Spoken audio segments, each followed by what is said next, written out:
need to ask, has anybody here ever been to, heard of, or ran away from Berkeley? I actually spent some time in Berkeley.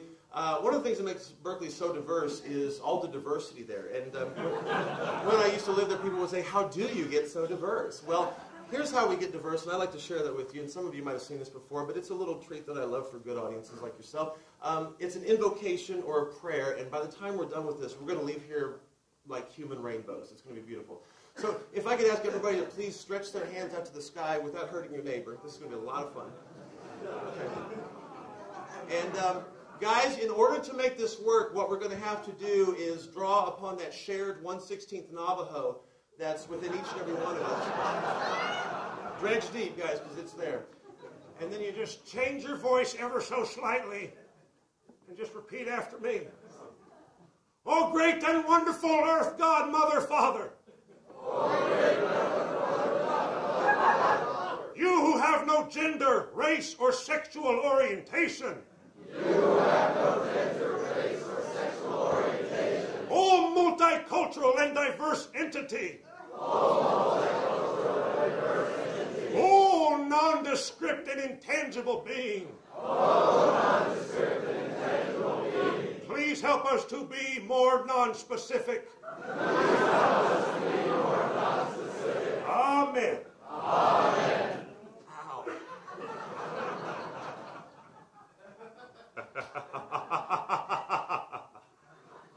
Good evening. Tonight's tale is a tale filled with murder and mayhem. An Easter story so macabre it will leave you on the edge of your seat. The case of the murdered Messiah.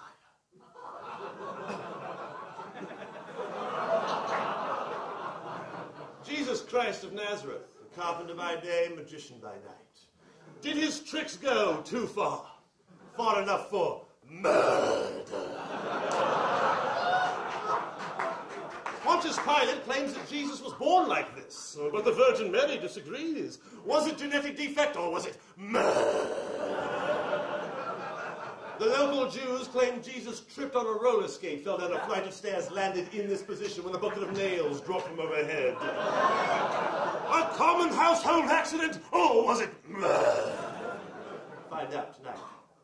I understand what you're saying, Mr. Judas. What I can't comprehend is how Jesus went from the conservatory with Colonel Mustard to the old rugged cross on the hill. The Holy Bible claims it was meant to happen this way. Was it biblical prophecy, or was it?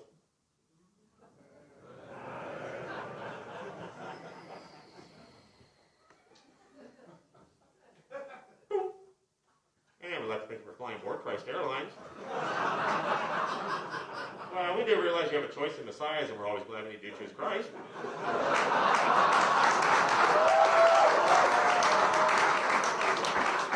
Current altitude is 6 feet above the stage, and in just a few moments we'll be landing on the right form. Current time and temperature of the right form is the same as it is here, and oh my God! What kind of God would do this to himself? Which is why I wrote this song. Lord.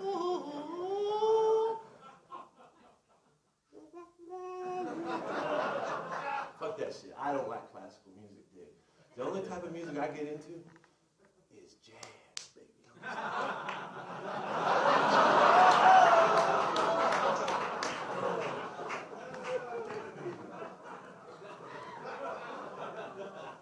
That was Crucifix, one of 5 nominees tonight for Best Use of an Artifact of Superstition. And now, ladies and gentlemen, before we leave here tonight, it is time to present the annual award for Best Quilt, Blanket, or other piece of cloth sewn in the name of social justice. We have 2 nominees tonight. The first nominee is Jeremy Spencer for the Sexually Transmitted Disease Quilt. Jeremy? Wow, hi.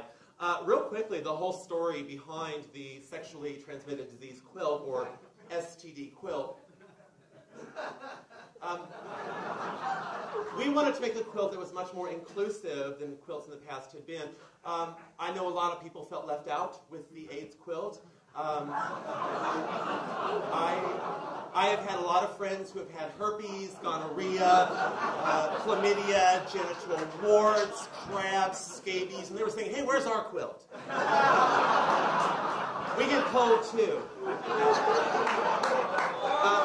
Real quickly, just have to say thank you to the hundreds, literally hundreds of starving Filipino girls who sewed the quilts and had it ready in time and everything.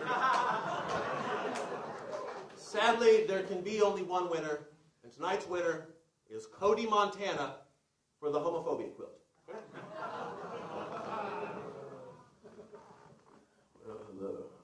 Our whole purpose in making the homophobia quilt was to let people know who we are as a homophobic community and to raise issues of homophobia awareness. Because there's a lot of motherfuckers out there that don't know what it's like to be a homophobe. A lot of people think people choose to be homophobes. Hey, fuck, man, I was born a homophobe, all right? I was born intolerant, I was born prejudiced, and I just think it's a fucking shame and a goddamn travesty that we had to do something gay like sew a quilt to prove our point.